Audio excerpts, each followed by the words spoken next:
They say every era has its heroes. But no one ever tells you what it feels like to be the woman behind them, the one who stitched their flags, healed their wounds, or carried their children through hunger and war. I've lived through many lifetimes. Each one different, and yet, somehow, the same. Because no matter the time period, it always sucked to be a woman. I remember the first time I learned what that meant. I was born by the Nile, thousands of years ago. My father was a scribe. My mother, a servant. I could read, and that alone was a sin. They said the gods didn't give women minds for writing, only hands for weaving and hips for birthing. But I loved words. I used to steal scraps of papyrus and trace letters with my fingers, whispering their shapes like prayers. One day, they caught me. My father broke the reed pen across his knee and said, "You'll never find a husband if you act like a man." I remember crying that night, not because I lost the pen, but because I realized I'd already lost my freedom. Centuries later, I was reborn. Different face. Same silence. The next life wasn't kinder. I was a peasant woman in a cold, damp village somewhere in medieval Europe. I had 7 children. 4 of them died before they could speak. They said it was God's will. But when my husband died in war, they also said it was God's will that I remarry a man twice my age, to keep the land in the family.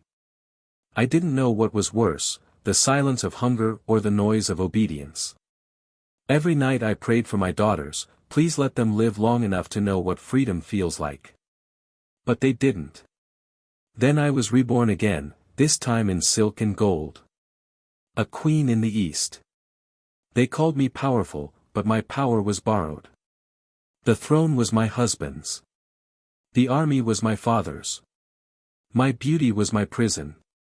Every smile had to be calculated, every tear rehearsed. When I tried to rule from my heart, they said I was emotional. When I ruled with reason, they said I was cold. So I learned to stand perfectly still, a statue carved from expectations. People wrote poems about me. But not one of them asked what I truly wanted. And if they had, I would have said, to be remembered as more than a reflection. Then came another life, a small village in Europe, the 1600s. I was a healer. I knew herbs and roots and prayers older than the church itself. When a child got sick, I stayed up all night grinding willow bark. When a woman went into labor, I held her hand until she brought life screaming into the world. But one winter, a merchant's wife died in childbirth. And they blamed me. Witch, they called me. They tied me to a post and set my knowledge on fire. The last thing I saw before the smoke blinded me was a little girl in the crowd, crying silently. Her mother held her close and whispered, "Don't ever be too smart, my love." And the girl nodded. Then I woke up in smoke again. England. The Industrial Revolution. I was 12, working 16 hours a day in a textile mill. The air was full of dust and the men were full of orders. We had no time to dream, only time to count, threads, shifts, wages, losses. One day, my best friend Mary's hair got caught in the spinning machine. She screamed once. Then silence. The overseer said, "Clean it up and get back to work." That night, I realized something. Women like us kept the world turning, but no one even knew our names. Next time, I was born in London, 1912. And this time, I refused to stay silent. I marched. I shouted. I went to prison. When they force-fed us through metal tubes, I thought of every woman before me, every healer, every mother, every girl who was told, "No," and I whispered to them through my pain, "This time, we'll change it. I promise." But even after the vote came, our chains only changed shape. The war ended. The men came home. And the world told us, "Now go back to your kitchens." I had a husband who smiled for the neighbors and frowned for me. He called me lucky, because I had a washing machine and a nice dress. But every day felt smaller. The walls felt closer. I'd look out the window and wonder if my grandmother's ashes still drifted in the wind somewhere, still free. One afternoon, while folding laundry, I realized I hadn't used my real voice in years. Only the polite one. The one that said, "Yes, dear." The one that smiled through tears. That night, I burned the dinner, on purpose. It was the smallest rebellion in history. But it was mine. Then came this life. Modern. Free. Or so they said. Now I can vote. I can work. I can speak. And yet, every time I walk home at night, I still carry my keys like a weapon. Every time I speak in a meeting, I am interrupted by a louder voice. Every time I post a photo online, the comments remind me that my body is still public property.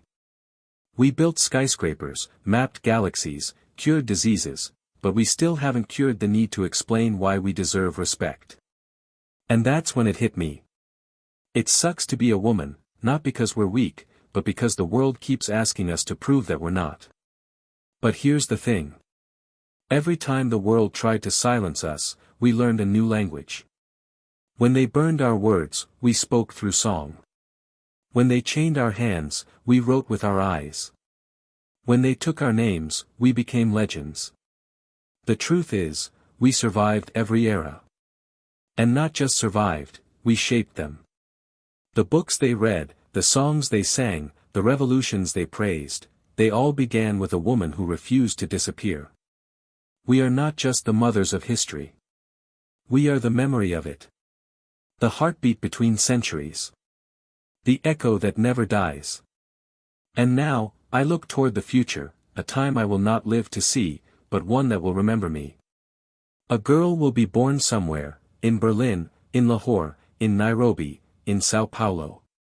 She will grow up in a world that's still imperfect, but maybe just a little kinder. She will raise her voice. Not in anger, but in truth. She will walk without fear.